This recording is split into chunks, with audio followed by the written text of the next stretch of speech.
always change according to the seasons. Welcome to Jagee's Cookbook.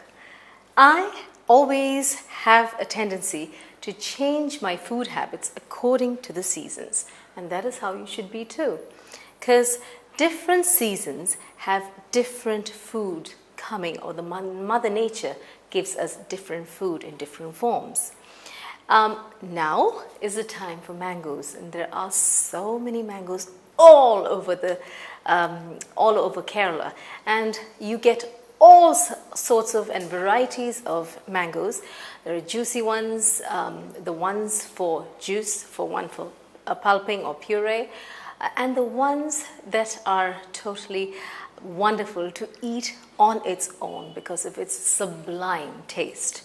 Now, that's why I thought of exploiting this fruit, this gorgeous fruit, and making something simple, something delicious, and something which is not tampering or not interfering with the actual taste of the mango, because I don't like tampering with natural things. That's why I thought of showing you a mango custard pie, which is very, very simple. Once the pie crust is done and the custard is done, everything else is just assembling and then eating.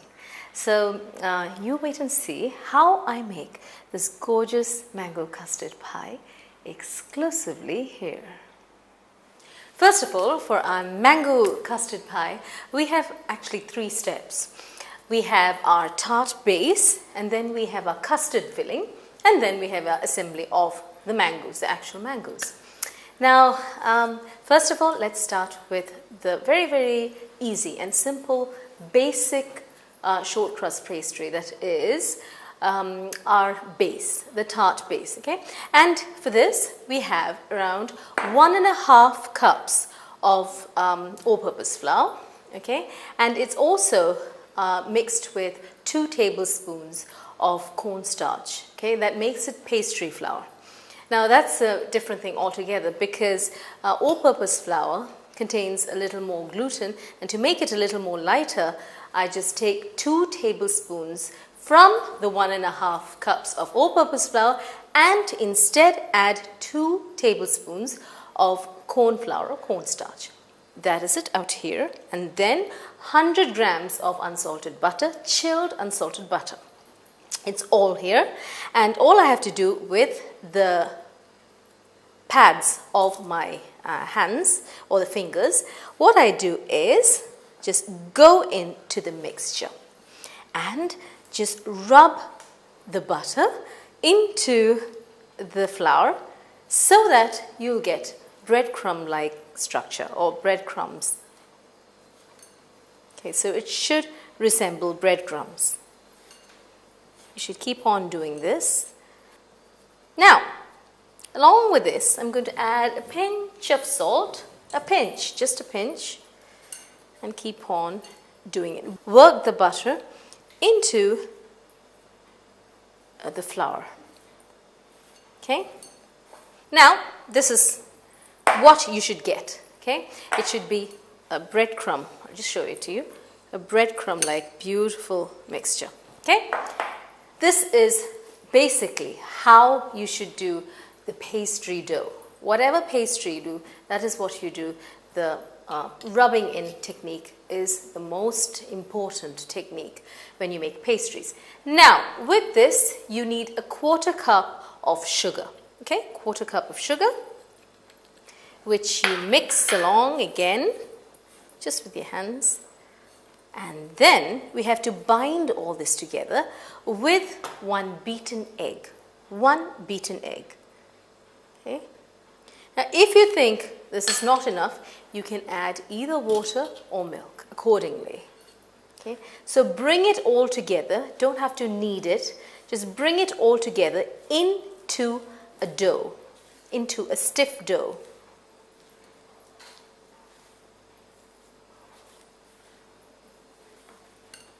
Now, this is our dough.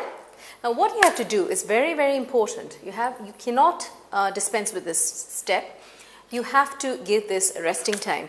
We have to at least chill this for 15 minutes. Now, because I don't have time for 15 minutes, I'm just going to plonk it into the freezer for around 5 minutes. But you at home should do it for 15 minutes. Okay. Take a cling film, okay, and just put this here. And what I do is, let's put this here, and I just snip this.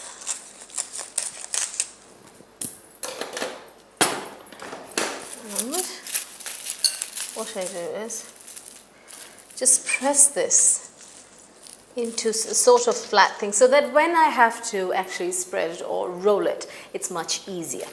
So just spread it around. There, that's enough.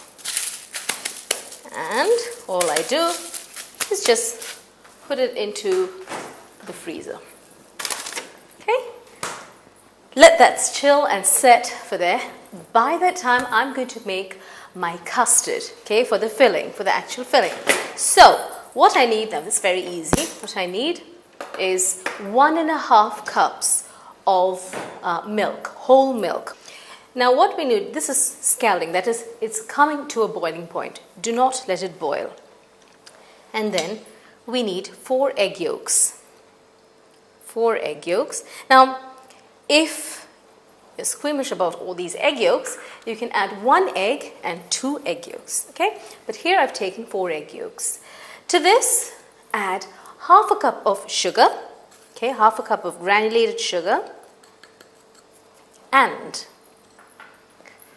around 4 tablespoons or 1/4 cup of cornstarch, okay? 4 tablespoons or 1/4 cup of cornstarch, that also goes in.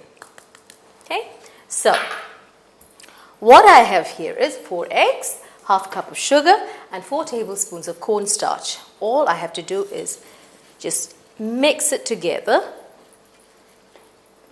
Just mix it together and make it into this glorious yellow paste sort of thing. And you can notice now this beautiful mixture. Golden paste, that is yellow paste. Make sure the sugar is dissolved real well. Okay. There you go. Now we add a little bit of vanilla extract, around 1 teaspoon. Okay. And mix it again.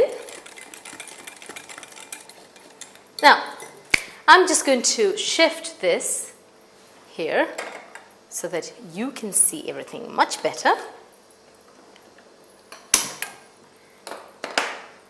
And what we have to do now is we have to do the tempering process. Tempering means bringing, now this is a hot liquid, this is room temperature liquid, and let me put this candle out here, I'm going to make a mess of it. What we have to do is bring the temperature of both the mixtures to round about the same temperature. Otherwise, it is likely to curdle. That is, the egg mixture is likely to curdle and cook, and that's all what we want. So, we do the tempering process. What is the tempering process? We add a little bit, okay? Now, my saucepan has a spout, a small spout, so it's easy. Otherwise, it's better to take a ladle. Otherwise, you know, you're going to spill it everywhere and going to make a mess, which is something I don't like. I don't like messy work in the kitchen, although I am a mess. I mean, I do a lot of messes. Anyway, a little bit while I pour the hot mixture or the hot milk into the egg mixture, I have to keep on stirring. So, your 2 hands are supposed to do the job. So, a little bit of milk. Now, I have to temper the mixture very, very slowly. Pour a little bit and keep on stirring it. Okay? Now, this mixture, the temperature has come up. All we do is pour the whole mixture in. And keep on whisking while you pour the whole mixture in. So this is a sort of custard thing. Actually, it's called a pastry cream or crème pâtisserie. Okay, pastry cream or crème pâtisserie or thick, rich custard. Now what you do is you have to cook this, okay, to make this thick custard. Okay, so what you have to do is pour this back into the saucepan and keep on stirring it. Now, do not stop stirring it. Stir it on low heat, okay, till it becomes thick. Keep on stirring. Now, this has become thick, very thick. This is pastry cream. Now, you have to make sure that this is cooked properly. Otherwise, you get that raw, starchy taste. So, make sure you cook it very well, okay? This is done, okay? Very, very thick cream, okay? This is the consistency you need, okay? It's thick cream. Now, this is a foolproof method. Even if you want to make custard, this is a very, very easy way of, rather than making the custard the other way, it's just simply eggs, sugar, and milk. That's a very, very difficult way because sometimes it's likely to curdle. Now, once you put the cornstarch, it's very easy and it's foolproof. There is no way of actually curdling. So this is a very, very, very useful pastry cream or a crème pâtisserie, and it's very good for Boston cream pie, for a lot of icing for cakes, eclairs, lot of good stuff. And what we need now is we have to add around 2 tablespoons of butter, unsalted butter, 2 tablespoons of unsalted butter. Just give it a real good whisk. You can see the beautiful, beautiful yellow mixture. All I have to do is I have to chill this. Okay, before I use this, I have to chill it so that it will be set before I actually fill it on to the tart base. Okay, so here I'm going to pour it on. Lovely. It's very good sort of pudding for young children, anyone actually. And you can actually make chocolate custard by melting chocolate, dark chocolate or any sort of chocolate, into the milk mixture and doing the same exact thing. You get lovely chocolate custard. Now, let this is very hot, let this cool for a while. Okay, once this is cool, I'm going to cover it up. Now be careful. You have to, first of all, before actually putting it in the fridge, you have to cover it up with cling, because if you don't cover it up, okay, it's going to form a skin or a crust. We don't need that. We don't want that. We need it as smooth as possible. So, what I'm going to do is keep this in the fridge. So our custard is ready, and we can keep this out of the way. We'll see what happened to our pie crust, okay? So, this has been resting for some time. Enough of resting. Let's get to work. We need a tart, shell, which I have. Okay, and I'm going to first make the pastry, and then I'm going to bake it blind. Baking blind is just baking the pastry just like that with some beans, anything to let it not puff up, avoid puffing up. So, what we need here, this pastry, this sweet short crust pastry, we need a little bit of flour, just a bit, okay? And we need a rolling pin.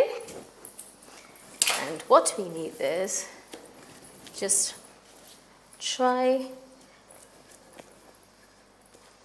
It's okay if it cracks because this is a very, very, very pliable dough. All you have to do is do it, bring it back in, and then what you do is just press it on. This is the easiest way, is to just press with your fingers the dough as much as possible, okay? And just let it be shaped according to the tart shell. The pie crust or the tart crust is shaped into the tart tin or the tart pan. All I do is just prick some holes, okay, and just chill this, okay. This has to be chilled for around 15 minutes. So I'm going to keep this in the fridge.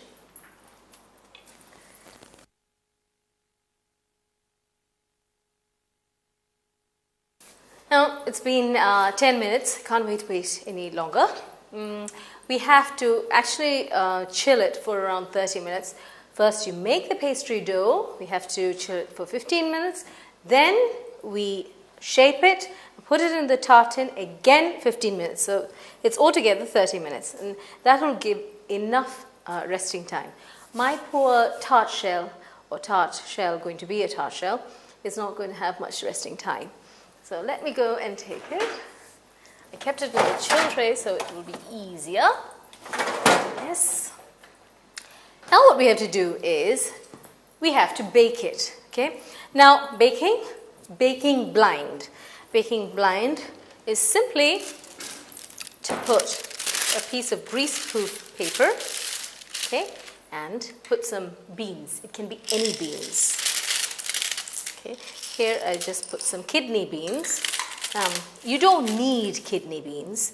You can actually add a green gram or even uncooked rice. No problem. Now the thing is that what we have to do is it shouldn't puff up. This pastry shell shouldn't puff up. That's why we have actually put the beans in. Actually, I'm going to put some more beans in. Okay, so that it's going to be. And I preheated my oven around 200 degrees, okay, 200 degrees, and I have to bake it, okay, 200 degrees. This will be baked for around 15 minutes with bake blind, that is with the beans on, and then I take her for the last 5 to 10 minutes. Because I need it golden brown, I'm going to take off those beans and let it brown. Okay, now my tart crust must be ready. It's been around 20 minutes now. Let's see what's happening.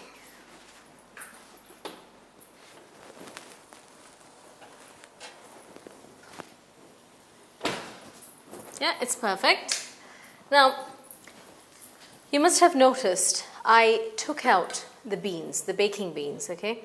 That is for around 15 to 20 minutes. I actually baked it with the beans on. Then I took it out so that the top part of it would be golden brown or be golden. And that's why I took it out and I baked around 5 to 10 minutes. Okay, now it depends upon the oven. If it's too high, go down to 180, okay? But first of all, you have to preheat it and actually bake it for 5 to 10 minutes on 200 degrees. The heat should be on 200 degrees, okay? If you notice it's a bit too much, after 5 to 10 minutes, then you can reduce it to 180.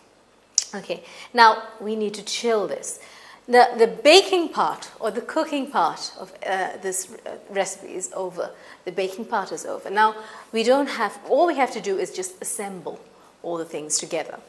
Okay, so I'll just cool this tart onto this. So let it cool down, okay? And once it's cool, then we can actually start the assembling process. Now, my tart Okay, my tart shell is cooled. It's really cooled well. Okay, and now, so you can actually notice it's a nice tart shell. Okay, now what you do is you have to put apricot glaze. Now, apricot glaze is nothing but apricot and 1 tablespoon, or half a cup of apricot jam or preserve and 1 tablespoon of water. Mix it together and then boil it or cook it together, and you'll get an apricot syrup. Okay, all you have to do is, now this is why I do this is, first of all, there's a glazing on it, and then it will prevent the actual custard seeping into the shell. Okay, so it provides a barrier, and it makes your, or keeps your tart shell nice and crisp and not soggy. Okay, just a bit. And then we have to wait for, again, to let it dry, we have to wait around 15 to 20 minutes. We have to wait a lot, but the final product is totally heavenly. It's worth it. Okay, so now this has been dried. Once the apricot glaze has been glazed on top and it's dried, it's a really good barrier, a very good barrier, so that the cream will not seep in and make the crust soggy. Now, remember our pastry cream, or crème pâtissière. It's a French term. It's chilled and perfect. Okay. Remember always to cover it, otherwise it will form a skin. We don't need that. All we have to put is this lovely pie filling. Okay.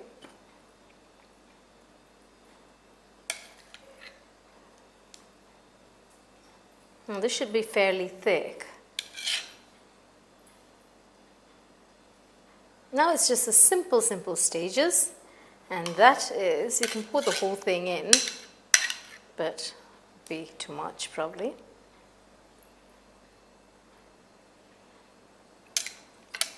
And then what we need is simple. All we have to do is decorate it with whatever fruits. Now you can make any fruits you want, okay?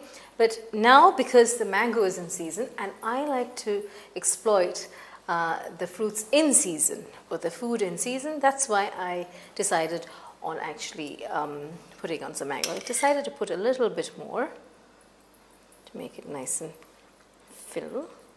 Okay, and then just put the mangoes on.